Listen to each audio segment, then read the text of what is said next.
요즘에 휴가철이라서 해외 나가는 분들 많은데요. 이런 난기류 소동 얘기 들으면 마음이 심란하실 겁니다.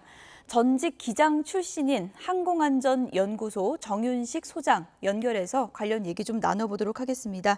소장님 나와 계시죠? 예, 안녕하십니까? 네, 전직 기장 출신이시기 때문에 이런 거 보면 많은 생각이 드실 텐데 전에 운항하실 때 이런 난기류 자주 겪으셨습니까? 예, 과거에도 난기류는 계속 있어 왔지만 요새처럼 이렇게 강하게 느끼는 것은 거의 이제 본 적이 없는 것 같습니다. 예, 요즘 이렇게 뉴스 보고 하시면 난기류가 전에 운항하실 때보다도 좀 빈도가 잦아진 것 같으세요? 네, 과거에도 난기류는 있어 왔지만 어쨌든 그 강도가 굉장히 증가된 것 같고요. 또 예측하지 못하는 그런 상황이 된 것 같습니다. 예, 과거에는 그에 따른 대처를 잘해 왔거든요. 예. 항공기상청, 그다음에 항공운항관리사, 기장, 개체 승무원 모두 다 절차에 맞게 다 대처를 했는데 지금은 사실 그 대처를 못 하고 있다고 봅니다. 그게 아, 누구의 잘못된 행위로 잘못 대처라는 게 아니라 예측이 너무 빗나가고 있습니다. 그래서 기상예보는 예측이긴 하지만 예. 그 준비된 상태가 과거 경험과 또는 현상과는 매우 다르게 나타나다 보니까 그렇게 대처가 어려운 것 같습니다. 소장님, 그럼 전에는 그 기장 하실 때 좀 난기류 같은 게 좀 예측이 가능했었나요? 예, 지금 우리 비행 전 이제 항공기상청에서 준비된 자료를 보면 어느 지역에 청천 난류가 있다, 난기류가 있다 이런 것들을 다 예측을 하고 가고 있습니다. 그랬군요. 그래서 그 지역을 회피를 하든지 아니면 속도를 줄인다든지 이런 운항에 맞는 그런 절차를 수행하고 있는데요. 요새는 전혀 예측하지 못한 곳에 나타나다 보니까 이렇게 크게 발생이 되는 것 같습니다. 네, 조금 전에 그 난기류 상황의 영상을 보면 승객들이 모두 기내식 식사 중이었던 것 같은데요. 식기가 그 복도에 다 떨어지고 이런 상황이더라고요. 이 정도면 어느 정도 난기류라고 보십니까? 예, 기내 복도가 난장이 된 사진은 저도 봤습니다. 예. 특히 그 정도 되면은 거의 완전히 비행기가 일부러 누가 흔들어 놨다 할 정도로 굉장히 난장이 된 사진인데요. 예. 특히 식기가 이렇게 소프트 물질로 된 것 같으면 큰 문제가 없지만 독이로 된 식기라든지 이런 것들이 날아다니면서 승객들이 다치는 경우도 있고요.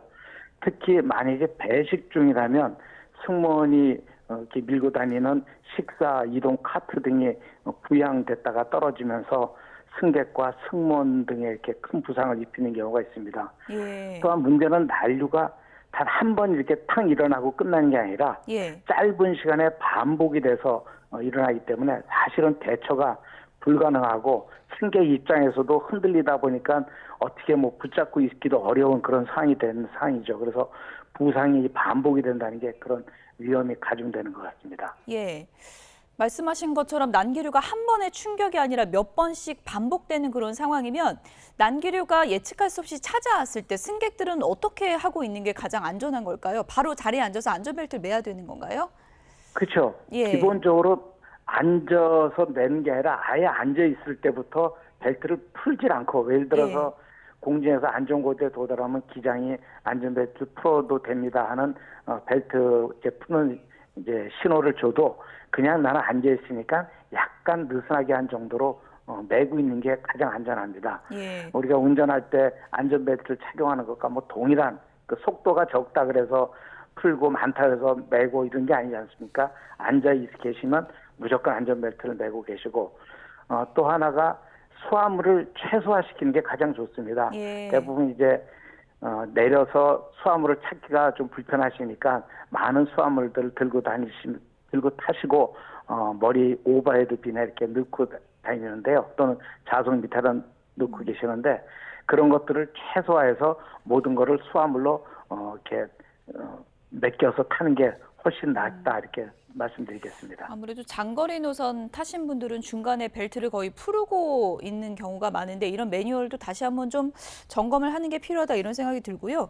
운항을 하는 기장 입장에서는 이런 난기류가 발생하면 어떻게 대처를 하게 됩니까? 기존 항로를 좀 벗어나서 운항을 하게 되나요? 어떻게 하게 되나요? 예, 먼저 흔들리는 순간 기장은 안전벨트를 매라는 사인을 주고요. 예. 항공기가 난류에 가장 적절하게 대응하는 속도로 변경을 합니다. 그리고서 다른 비행기에 리포트되는 사항들을 확인해서 고도를 변경할 것인가 말씀하신 것처럼 항로를 변경할 것인가를 결정을 하는데 예. 이게 고도를 변경할래도 내 아래나 위쪽에 다른 비행기가 있기 때문에 고도 변경하는 게 사실 여의치 않습니다. 예. 그래서 항로도 좌우측으로 벗어나기 위해서 노력을 하지만 실제 다른 비행기 항적 때문에 그렇게 피하지 못하는 경우도 많이 있습니다. 흔들리는 것보다 공중 충돌의 위험이 더 높기 때문에요. 예. 그래서 일단은 속도를 줄이고 승객들에게 안전벨트를 착용하라는 사인하는 게 일단 우선의 제일 법칙이라고 하겠습니다. 예. 이 난기류 문제가 요즘에 최대 좀 쟁점으로 좀 부상한 그런 느낌도 있는데 이런 난기류 만나서 일어난 사고 가운데 뭐 최악의 경우에는 추락하는 경우도 있습니까? 실제 요새 현대 옛날 과거의 비행기와 달리 요새 현대 만들어진 그런 비행기는 공중에서 난기류 때문에 추락하는 적은 없습니다. 그렇군요. 뭐 날개가 흔들려서 부러진다든지 이런 것들은 생각 안 하셔도 되고요. 예. 단지 공항 주변에서 이착륙할 때 우리가 말하는 윈드시어, 돌풍이라든지 마이크로버스트, 강한 하류라든지 이런 문제에 대해서 항공기가 사건 사고를 일으키는 경우는 있지만 공중 항로상에서 추락하거나 하는 경우는 거의 발생하지 않는다고 보셔도 됩니다. 예. 이 난기류가 유난히 좀 많이 나올 가능성이 있는 그런 노선이 좀 특별히 있는 건가요? 네, 과거에는 어느 정도 그게 예측이 되는데 요새는 사실 그것도 어렵긴 한데요. 그렇군요. 그래도 많이 나오는 것이 이제 우리 북반구를 기준한다 그러면 베링의 남쪽서부터 캄차카 반도, 그다음 홋카이도, 한반도 상공 이쪽이 가장 많이 나오는 것이고요.